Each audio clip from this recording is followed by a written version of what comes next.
I'm taking the strap. I'm strapped up. What's happening? What was that about? Let's make the fight happen. We strapped the fuck up. Yes, ladies and gentlemen. Welcome to episode 125 of the SZN Podcast. I'm your host, Kam. I'm your host, Flowz. And guys, as always, please head over to SZN Podcast or SZN Pod. The link pop-up should be popping up right about now in the video. But that link will take you to where we're situated at streaming-wise. If you want to listen via audio, then we're on Spotify, Apple Podcasts, all the major ones.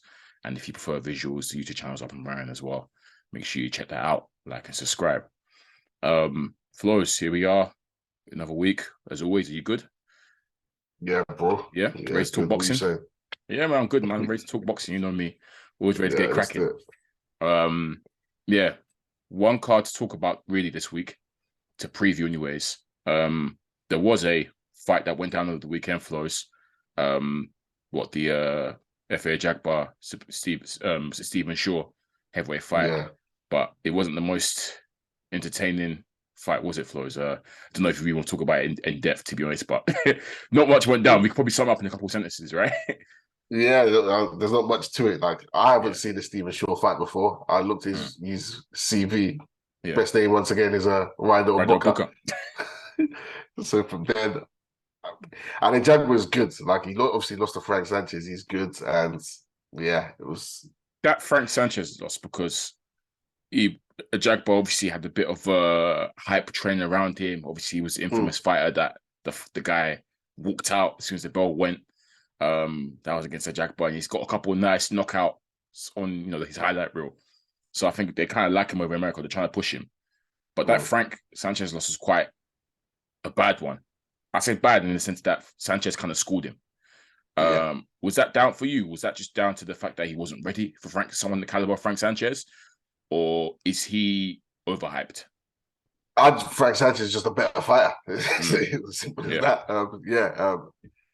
Better technically in terms of better boxer. So I think sometimes you have these matchups and then obviously there's hype behind fighters and then you just find out who the better guy is. And it was Frank Sanchez. But yeah, that's what to say. Ajagba ain't good. He's better than a lot of these men, and I think he showed that last night. Yeah. It was easy. he jabbed him all night. It was a bit of a dull affair because Stephen Shaw was like moving and not really throwing. He was trying to counter every now and then, but he wasn't throwing enough. After a heavyweight fight, the crowd were booing at certain points. So for me, comfortable win for Ajagba. I think the judges had it close, like 96, 94. I thought you thought it was wider than that, innit?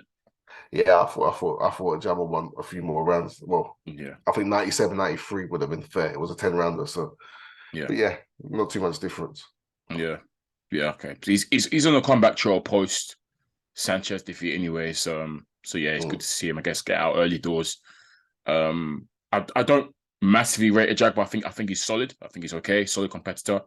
He hasn't done anything that's wowed me so far. Obviously, I know he's powerful, and it looks like he's working his hand speed. He looks a bit quicker against Stephen Shaw than he did against Sanchez or whatever. But he's a good name. He's trying to get himself in the mix, so he's doing it right. I guess that's what he should be doing. So congrats to him. But let's move on swiftly to what's going on next week or this upcoming week, Flowz, because there's, like I said, one main card to talk about. Sky Boxer card. Chris Eubank Jr. versus Liam Smith. Man. Flowz, again, I'm gonna start with, this I don't even want to call it a rebrand because it's not a rebrand. This has always been him, but listeners would know, and you yourself, Flowz, know that I've never been the biggest Eubank Jr. fan. In fact, I was not even the biggest fan. I wasn't a fan of him. Didn't like him at all. He rubbed me up the wrong way. I can't always grill him on this pod. We've had people on this pod come on and grill him too. We have. Shout to Danny. Even Ruben's grilled him, I think, and they're from the same end. So a lot of people don't like Chris Eubank Jr. I was one of those people, but I can confidently say that this, I call it like this tour of just rattling people that he's on, because that's what he's doing. He just, every matchup, he's just there just to rattle people. It resonates with me. I love it. I'm a bit of a wind-up merchant myself, so I love it. And yeah, he switched it around for me now. I actually like the guy. Oh, it's crazy. Like, I actually do like him now. Yeah. I enjoy watching his presses. I enjoy watching his face-offs. And in tune now, I looked forward to tuning into his fights. I'll try to figure what started this for me. I think it was the Williams fight. It was the Williams fight where what really like got me thinking, you know what, this guy's funny.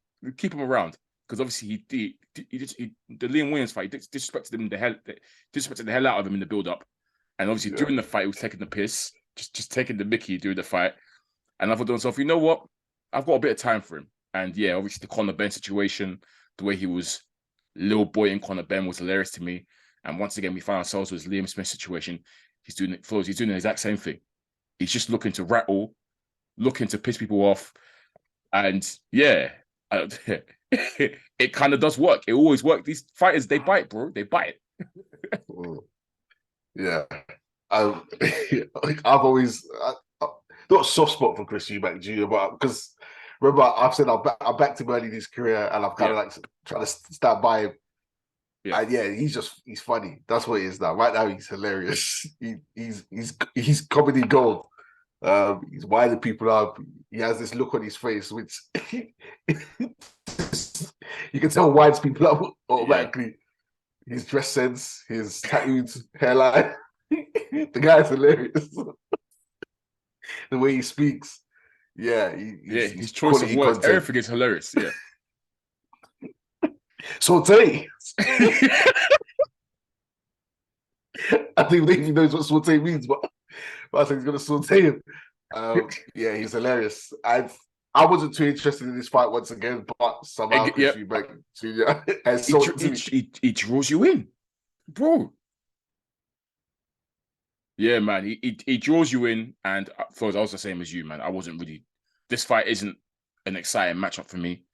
I've been calling for Eubank. I want him to. I've criticized him actually in the sense that he calls out a lot of these big names, but that's not who he fights. And no credit to Liam Smith. Good name in the UK. Good name to have in the resume, and has been in there with the best. He's been in there with Canelo, etc. So he's tough fighter. But I'm looking for Eubank to be getting in the ring with, as a 160 pounder. You should be getting in the ring and trying to vie for those fights and really push for those fights with the Golovkin Kings and I say Charlo. Obviously, I know that's not going to happen, but you know what I mean. Those kind of fighters of that caliber.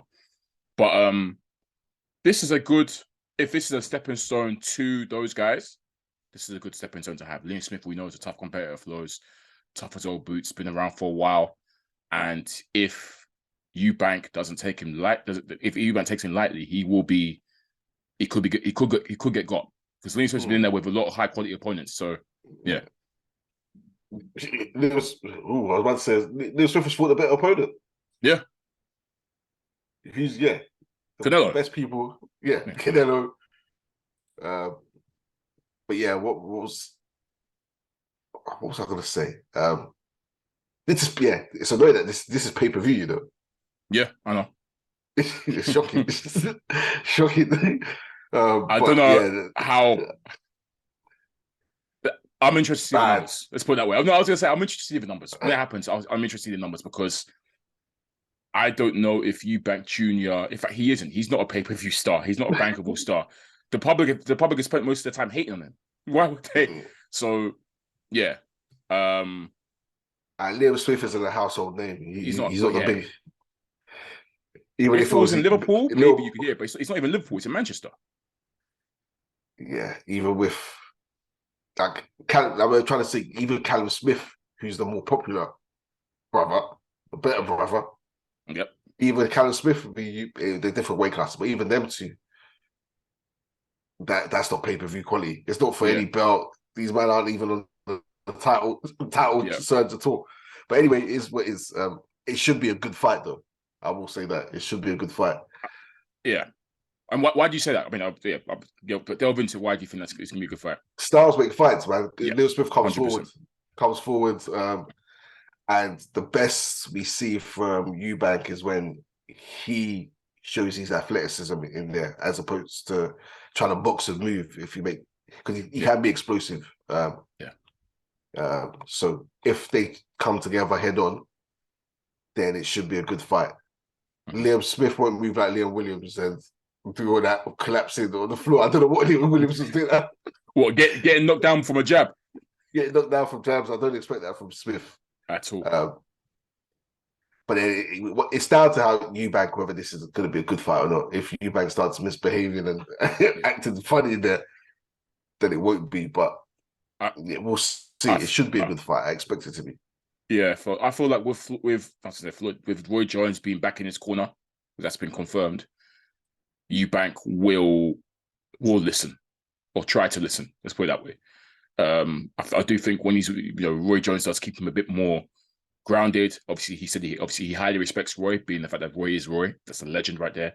So he will actually take direction from Roy because, you're not going to listen to Roy. Roy Jones will let you know if you're not listening to him. He'll give you the earful. So, I feel like unless he's built a considerable lead on the scorecards and he's completely smoking him, that's when we'll see him take the piss like he did with Liam Williams. But for the most part, I think he will look to obviously be happy to be on the back foot and just use his athleticism and his explosiveness to hurt Smith, who will come forward 100%. Smith is definitely a come forward fighter. That's why I do think it's going to be a good fight because of the fact that, as you said, the styles. It's a great mix of styles, good blend of styles. And, it should make for good viewing for the people. Predictions. I'm expecting I think Eubank will take this. What about you, Flowz? Yeah, I think he will. Points. I think he'll eventually start trying to box and move and be evasive. Yeah, Smith is tough. So only time he's been stopped is Canelo, and that's Canelo. We're including Canelo in the monster punch category. So everyone else has failed to stop him. So I think it'll be tough for Eubank to stop him. If he does, I'll be very impressed though. He lost to Munguia and who else? Is it just Munguia? Munguia and a Russian Kurbanov. But wasn't that the one where that was in Russia? I'm pretty sure that one was controversial because he kind of won it, but I think they'll try and say that he won that one, but obviously he got the hometown fight with a decision. But I know he's on a knockout streak at the minute because he moved up. He's moved up and he's been stopping people. So stopped Anthony Fowler, stopped Jesse Vargas, and then stopped Mwankinyo. Okay. Yeah. Mwankinyo. Okay. Yeah. So he stopped his last 3 opponents. So he's in a bit of a knockout streak. All sound like stoppable opponents. Well, but who stopped Vargas? Did anyone stop Vargas? Well, Jesse, I don't think so. No. Yeah, that was his first time Vargas has been stopped. Yeah, okay. Pacquiao failed to stop him. Tim Bradley didn't stop him. Michael Garcia didn't stop him. Yeah. Interesting. And he isn't really considered a power puncher, Liam Smith, either. He's not really, his brother is considered a hard hitter. And that right, Flowz. To be fair, what weight was that with Vargas? Was Vargas doing that up at that weight? That must have been welterweight, surely. No, I don't think so. Actually, no. He's Vargas must have moved up to it might have been light middle then. Yeah, maybe that's why Vargas got stopped. So I don't know what he was doing up there. Welterweight. And Vargas is even a super lightweight. He moved up to welterweight at one point. Vargas. Yeah, well, no, actually, he did. He was originally light welterweight. But to be fair with Vargas, he is tall and rangy. He's actually he's 5'11", Vargas. He's very tall. Yeah. He's very, very tall, and he's got a really long reach as well. But he originally came from light welterweight still before he moved up to water.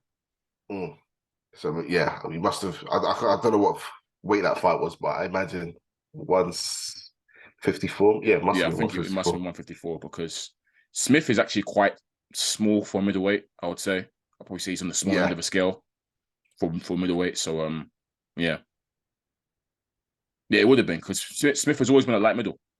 Yeah. But him moving up to 160 for this. Eubank is going to be naturally the bigger man in there. It all points to be in favor of Eubank, to be fair, Flowz, in terms of size, dimensions, I'll probably say skills as well, and just ability. It all favors Eubank. But obviously, we know, Smith is going to come with a lot of heart and a lot of pride, And if Eubank does decide to mess around and take rounds off, he could be in for a shock here. But yeah, I'm fully expecting Eubank to take this one. For sure. So obviously, as this fight is early on in 2023, Flowz, do you have any ambitions for Eubank this year? For you, is it like you have to fight one of these big fighters, if not retire or something? Like, or are you happy with just him now at this point, just being a troll and rattling fighters and just doing what he does? I have no expectations for him in terms of I expect him to continue talking and not fighting people. I fully expect that because that's what he's been doing. But if I was to have expectations from him, you need to fight someone. Yeah, you need to fight one of these men. It's this year or nothing. To be honest, yeah. What, 32, 33 now. You've been talking about this all the time. You've only fought for the world title once in your career.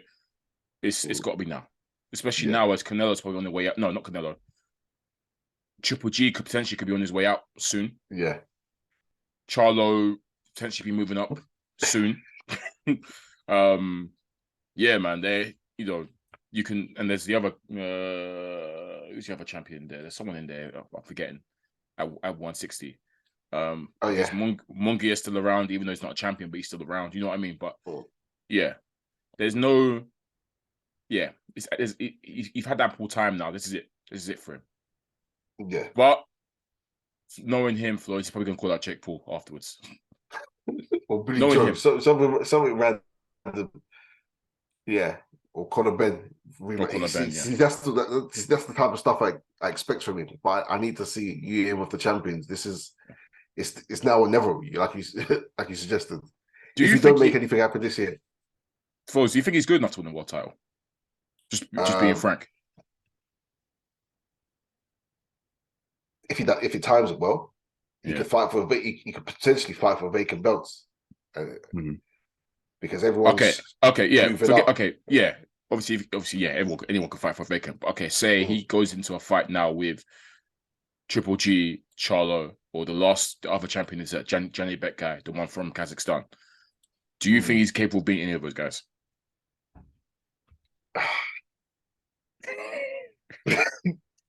You know what? Because, like I said earlier, because I do like him and I do kind of support him, I want to say yes, but I can't straight up say yes. The only thing that could play in his favor, timing with Mal, because Mal's inactive. Yep. We don't know what Mal's doing. And Mal, even his last performance, I'm sure wasn't a good performance. Wasn't the best, yeah. So we don't know what's happening with Mal. He could catch him at a good time where Mal's might be finished. We don't know. Triple G is finished, and I'm still can't say for certain that Triple G. I definitely can't say for certain. I'll still favor Triple G. I'll be straight up, bro. I think he's the favorite. Triple G in that fight. I favor Mal in that fight as well. I favor Triple G. Beck is, I'm on the fence with. Beck might even talk about this one. I think he's the underdog in that one too. Beck, I'm on the fence with, but he's obviously champ. He's decent. He's got a few names on his resume. But this is the best time for him. This is legit the best time for him to try and grab one. 100%. This is the best time for him. It's now or never for Chris Eubank, to be honest. Don't waste it, man. This is it. But Flowz, the bozo gene always finds a way to reveal itself. And he'll probably do something silly and then call out, as you say, Conor Ben, Hellbrook, or Jake Paul or something like that. So, we'll see. But I'm expecting Saturday should be an entertaining night of boxing for sure. There's some names on undercard as well, Flowz. Actually, let me just read off on the people on undercard just for the listeners. So chief support in the evening, Richard Riakporhe is against Glowacki. That's a good name for Riakporhe to have on his resume. Good fight. Glowacki's been in there with Usyk. He's been in there with Radius. He's been in there with Okoli as well. So those are his only 3 losses, I believe. So nice benchmark sort of to see where Riakporhe is at in his development. Obviously, this is the guy who's been there with the best. So I think that's a nice little fight for Riakporhe. I'm hoping to see a lot of improvement there. And he should be taking out Glowacki, but Glowacki should pose a stern test. But obviously, I think once Riakporhe lands cleanly, boy, it could be lights out. I'm trying to think, actually. I'm guessing did Okoli even... I'm sure Okoli stopped him. Yeah, Okoli stopped him. Okay, but Bradenton Bradis and Usyk didn't though. I think Bradis did. I don't think Usyk did. Oh yeah, Bradis. Yeah, Usyk didn't, but Bradis banged. Yeah, Bradis took him out free. Okay, yeah. Okay. Oh yeah, because was that the one that was that was it. Was it Glowacki one that was a crazy fight with Bradis where someone got punched after the bell? Was it that fight? Yes, it was. It was. Yeah, I remember that. Yeah, it was. It was that fight. Punched out. Yeah, they were scrapping after the bell. Yeah. The referee didn't hit the bell, and then he got hit, and then after the bell, I think Bradis threw it. One of Bradis' entourage entered the ring as well. After, it was a bit scrappy. Cody dispatched him as well. Yeah, Cody did them in 6. I remember that one. Okay, So I fully expect Riakporhe to stop him, and that's a nice little statement there as well. And it shows where he's at in terms of challenging potentially this year. Who knows? Chris Kongo versus Ekau Essuman. That's a good fight on paper to me. That's a good fight. Very good fight. British welterweight scrap. Is it for anything? Yeah, it's for the British and Commonwealth, European, and WBC international silver. So a couple of minor belts on the line. I know Essuman's undefeated, and I believe Kongo's only lost once, but he's on the bounce back, I think. So on paper, that's a nice little matchup there. I look forward to that one for sure. And I want to take a good look at Essuman, to be fair. I've seen Kongo fight a few times. I haven't really seen Essuman fight many times. So I'm looking to get a good look at him still. Who else? Joseph Parker is on the undercard. Yeah. He's up against Jack Massey, who I swear Flowz, he used to be a cruiserweight. Clearly he's not cruiserweight anymore. But I know Massey because he fought, didn't he fight? Was it either Riakporhe, Billy Smith, or Cody? One of them. Back in the day. One of them, man. Did they stop him? I'm checking now. I remember his name. Yeah, he fought Riakporhe. He didn't stop him, but he fought Riakporhe in 2019 for the British cruiserweight title. So obviously he's moving up to fight Parker. Obviously Parker's, I guess, it's a random fight to me. Like it's come out of nowhere, and I don't know how this guy Massey, who has been campaigning at cruiserweight, is suddenly going to go up and fight Joseph Parker of all people, someone that's been in world title fights at heavyweight. But obviously they're just feeding to Parker clearly, and this is Massey's first fight since 2021. I'm seeing. Let me just confirm that on BoxRec, because I thought that's crazy. Oh wait, no, no, it's just no. Okay, I was about to say that's nuts. He fought last year, but early last year. But just I guess comeback chair for Parker really. I was about to say Parker got stopped badly. He stopped. He lost. Yeah, he got what's his name? Juggernaut. Joyce. Yeah, Juggernaut. Boy, if he struggles against Massey though, it'll be Massey. This is a nothing fight. I don't know what Parker's still doing. There should be zero aspiration at the heavyweight division for him. He's third on the bill. This is the former champion. I don't know what Parker's doing really. Yeah, no, bro. He's not even third.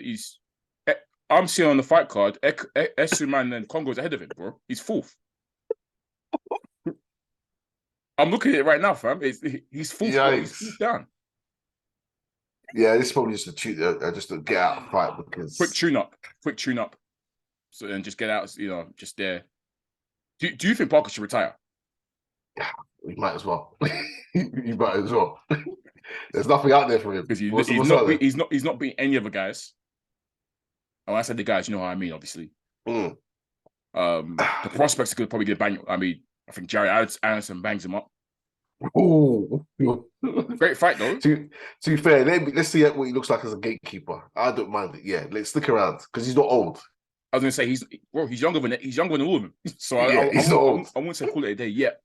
It's hard to say that he should retire. But he says he can't achieve nothing. I was gonna say in terms of him challenging again and being in the mix with these big boys, I don't see it happening. I don't think he can compete in that sense. Unless he suddenly does, the caveat with Parker is the same. Unless he suddenly downloads how to be a killer, nothing's going to change for him. That's it, really. So and I don't think he's going to suddenly magically download that. I'm afraid. So yeah, I'm happy to have him around though against maybe these up and comers, etc. I just know that when it comes to the real guys, can't happen. He should. I'll tell you what he should be doing. He should be pushing to fight Dylan White again, rematch with White. After White's last performance, he might as well try and get back. Push for that. To be fair, there are fights out for them. Yeah. Dylan White rematch. What's his name? Andy Ruiz rematch. Please don't say Chisora. Please don't say Chisora. No. Andy Ruiz rematch, maybe. Yep.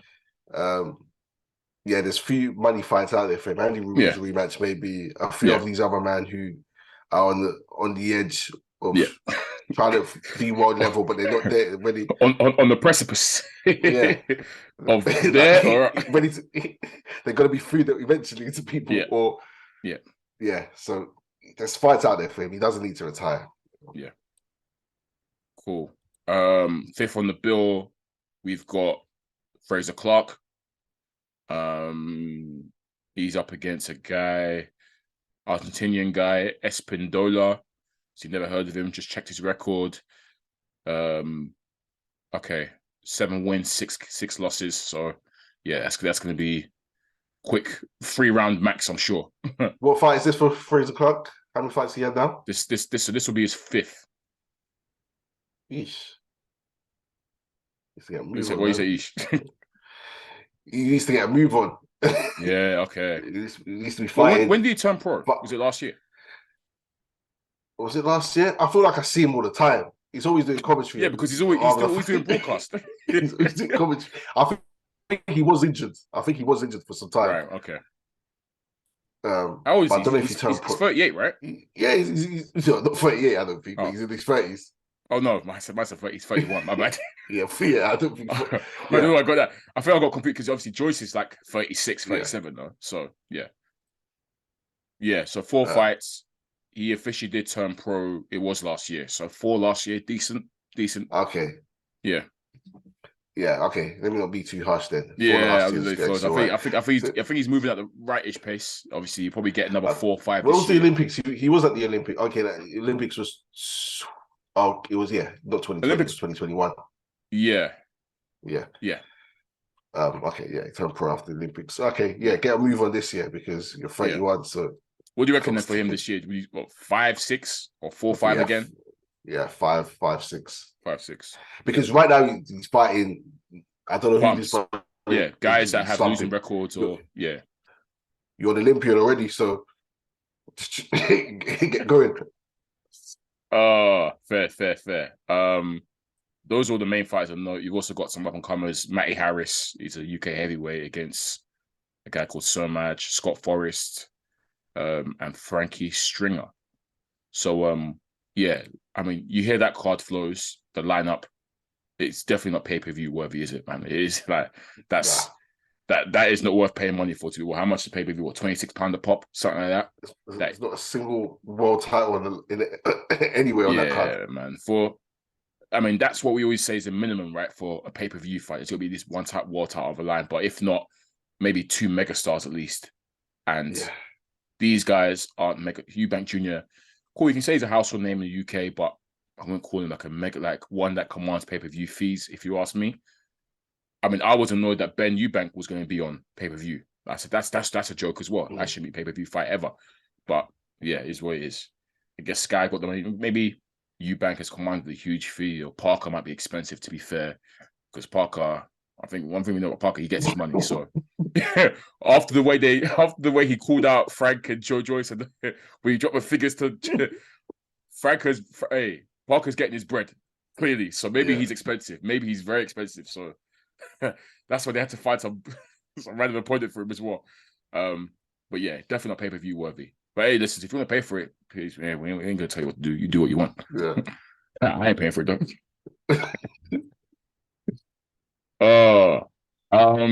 Yeah, Flo, I think that's it really. I think that's it to touch upon. Not a long episode like that, just that main card. Obviously we've got some more previews and we'll do the review next week. Don't know if you want to touch upon. I thought we should add a new segment, Flows. Like what's hot on the Twitter boxing streets each week or something. Because Twitter, boxing Twitter is a gift that keeps on giving. We know this. I was interested to see on our account we ain't got to review who sent the tweet out or whatever, but obviously let's talk about the Conor Benioff situation and obviously what his comments have said afterwards and who he claims he wants to fight. Flowz, you want to do the honors and saying that you basically summarize Conor Ben's comments? Yeah, so I think this came from Eddie Hearn saying Conor Ben wants to get back this year and he's only interested in big names. And he's outlined his list of potential fights. Let me even get up. Because I couldn't believe what I was just like, at this point, the first thing I thought is at this point, just get out of boxing, man. Honestly, it was my first thought. I was like, you're not interested in boxing, get out of the sport. Who did he say? Yeah, this he says. Okay, let me read that. Yeah. Eddie Hearn said, I would have preferred to have him run out, but he's made it clear. I want Chris Eubank Jr. I want Gervonta Davis. I want Kell Brook. I want Manny Pacquiao. Now, the tweet that... So let's think about... So we say Chris Eubank Jr. is not his weight class. 2 weight classes above. Cool. Chris Eubank Jr. is 160. Conor Ben's 147. 147. 2 weight classes above. Tank Davis. 135. 2 weight classes below. So 2 weight classes below. Cool. Kell Brook. Retired. So Came out retired. Yeah. Came out, said he's retired last year. Manny Pacquiao. Long retired. Despite the rumors that we've been hearing recently, but yeah, let's for now. He had an exhibition, I believe. He had an exhibition, but he's retired.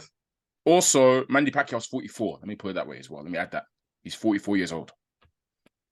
So he hasn't named any guys in his division or anyone. So he's named 2 guys that aren't even boxers anymore, and 2 guys aren't in his division. 2 up, 2 down. What happened to all the stuff about challenging the welterweight, going for the welterweight titles, looking to the road to Spence, all that kind of stuff? What happened to all of that, bro? What happened to all of that? Yeah, he's man. not interested in boxing. I question those comments, man. Very questionable comments, if you ask me. Add that to the drug situation. So has that been effectively resolved now? I don't know. I think he's probably serving a ban still. I don't know. Yeah. What's going on? Yeah, still in the dark about that one, to be honest. But also on the rumor of Flowz, I don't know if you've seen it, but we're talking about how which fight was it? That's being made for Haney Lomachenko is meant to go down, I think 20th of May. I saw the date as that's pretty much almost done, apparently, almost a done deal. Obviously, once the initial announcement comes, we can talk about that more. But yeah, that seems to be happening in May. Hopefully, that Haney sails through that one, and we either get the Shakur fight or Haney moves up and goes after these guys at 140. Tank, obviously, I saw the tweets about Tank, Ryan Garcia, and De La Hoya offering a deadline, saying he hasn't received any contracts or nothing, hasn't received anything. They have until Monday to sort it or something like that. So when you're really saying that doesn't sound promising at all. We know with boxing deadlines. What did you say on this podcast? That fight's not done. That fight's not done. Said it. We said the fight's not done yet. Not excited until we actually hear something, because we know boxing and we know both of these 2 parties are the 2 parties that are notorious for ducking or making fights difficult. PBC and Golden Boy. Those are the 2 biggest culprits for this Flowz. The 2 and add to the fact that De La Hoya and Al don't like each other. Full stop. They beef. Yeah. So yeah, man. We were very skeptical about that one, about that date. We kept saying that date's locked in, 15th of April. So boy, until I see something. And now I'm seeing this De La Hoya doing the Tyson Fury deadline trick. Don't sound promising to me, if you ask me. Damn shame. Yeah, sad state boxing's in right now. But shout out to Haney and Loma for doing their thing. Yeah, we knew that wouldn't be an issue. We knew that was going to be easy peasy. Haney's cut from a different cloth. So is Loma as well. Loma's willing to fight people. Yep. Glad that's been made. Yeah. Like that one, I have no doubts. Over that one. Yeah. Oh, and the other rumor was, might have mentioned it quickly as well. Furman Spence, but at 154 with no titles on the line. That's the other one that I saw. And I said to myself, yeah, boxing is mudded, man. What the hell is that?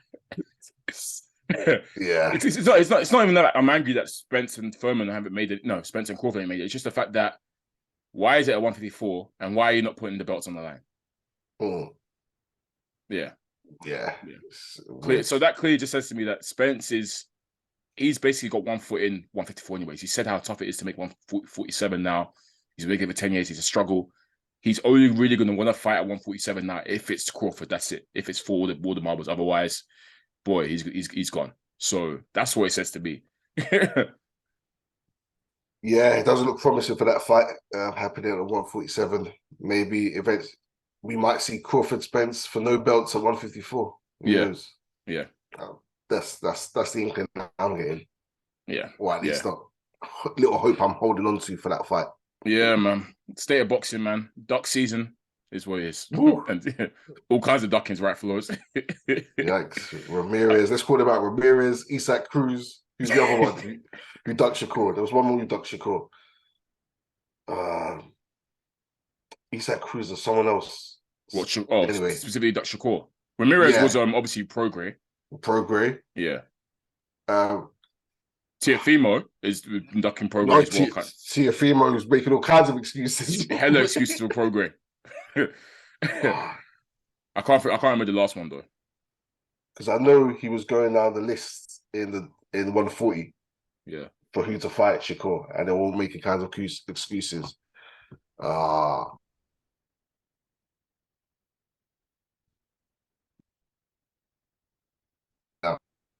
Yeah. It's what it is. But yeah. Hey man. Let's call it a day there. Episode 125 of the SZN Podcast.